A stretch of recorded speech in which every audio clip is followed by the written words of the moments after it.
반갑습니다. 20일 금요일, 기쁨의 50일 34번째 날 새벽을 하나님께 올려드립니다.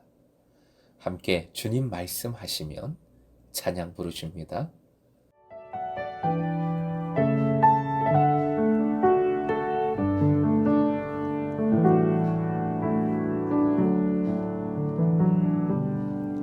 주님 말씀하시면 내가 나가리다. 주님 뜻이 아니면 내가 멈춰서리다. 나의 가고 서는 건 주님 뜻에 있으니 오 주님 나를 이끄소서. 뜻하신 그곳에 나 있기 원합니다. 이끄시는 대로 순종하며 살리니 연약한 내 영혼 통하여 일하소서. 주님 나라와 그 뜻을 위하여 오 주님 나를 이끄소서.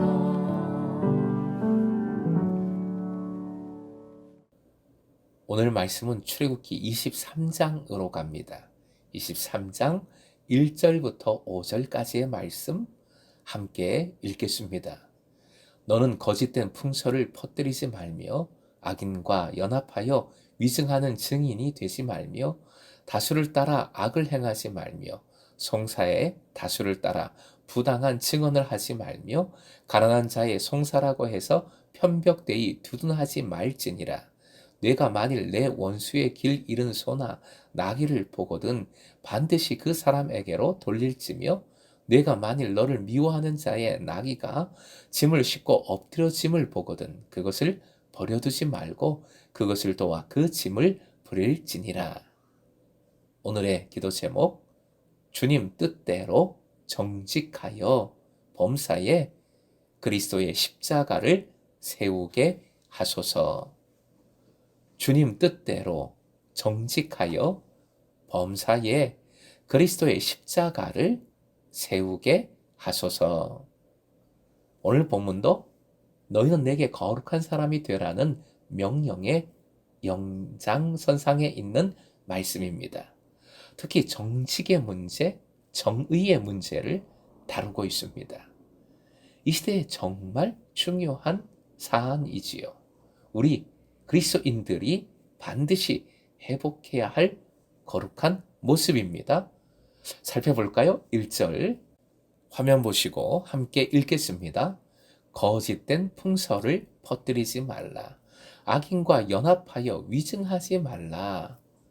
풍설, 바람 같은 말, 바람처럼 떠도는 말입니다. 바람은 보이지 않지요? 즉 실체 없이 거짓으로 만들어진 말이라는 뜻입니다. 그런데 바람은 세게 불면 태풍이 됩니다. 다 날아갑니다.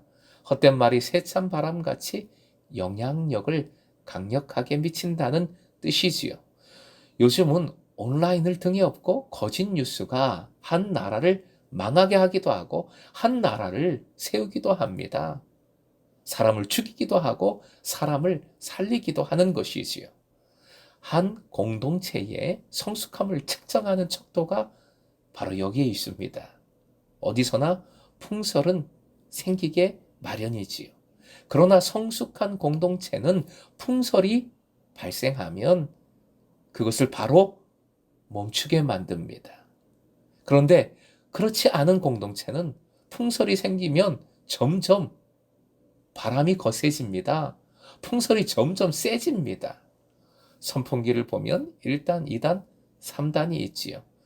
그런데 어떤 선풍기를 보니까 재밌어요. 약풍, 미풍, 그 다음에 광풍이에요. 미친 바람이라는 것이요. 센 바람이라는 것이요. 성숙한 사람은 잘못된 풍설을 들었을 때 바로 잠재웁니다. 멈추게 합니다. 바로 꺼버리고 코드를 뽑아버리는 것이지요. 그러나 미성숙한 사람은 풍설을 들었을 때 바로 그 말을 옮기고 더 덧붙이기까지 합니다. 더 큰 풍설이 되는 것이요. 즉 악인과 연합하여 위증을 하는 것입니다. 그래서 일단의 풍설이 나중에는 오히려 광풍같이 번지게 됩니다. 그렇게 되면 공동체가 날아가는 것이지요. 2절, 이런 광풍이 불면 다수가 오히려 선이 아니라 악을 행할 수 있습니다. 교회의 민주주의적 절차는 하나님의 뜻을 행하기 위함입니다. 이것을 이용해 다수의 횡포를 부려서는 또한 안 되는 것이지요. 풍설이 진리의 문제일 때 더욱 심각해집니다. 바로 이단의 문제이지요. 더 중요한 것 3절에 나옵니다. 가난하다고 해서 무조건 두둔해서는 안 된다는 말씀입니다. 쉽지 않은 일이지요. 가끔 가난이 무기화되는 경우가 있어요.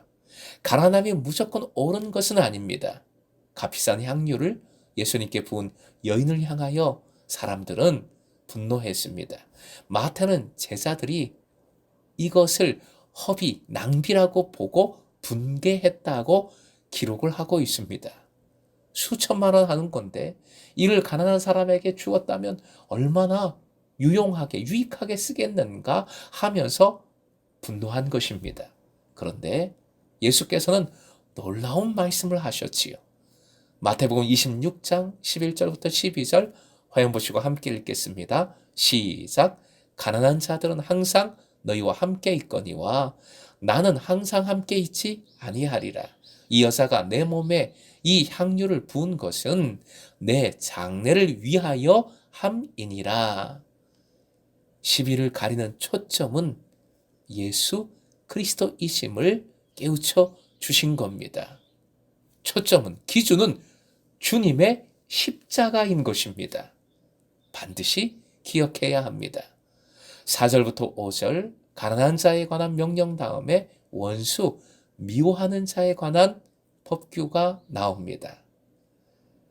원수의 길 잃은 소나 나귀를 보거든 그 짐승을 반드시 원수에게 돌려주라.